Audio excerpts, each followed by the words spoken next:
বান্দরবানের আলীকদম উপজেলার পয়ামহুরী সীমান্তে অপহৃত বাংলাদেশি নাগরিক দুলালকে মায়ানমার থেকে উদ্ধার করে বাংলাদেশে ফিরিয়ে এনেছে বিজিবি।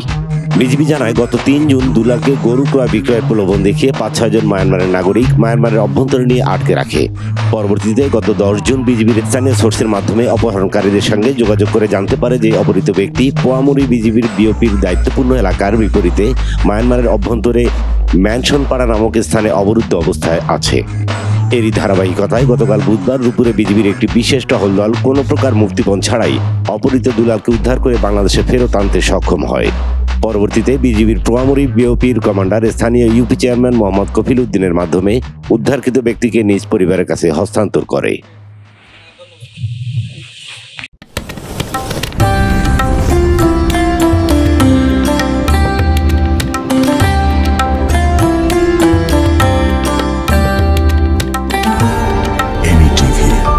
স্বাধীন বাংলার স্বাধীন কণ্ঠ।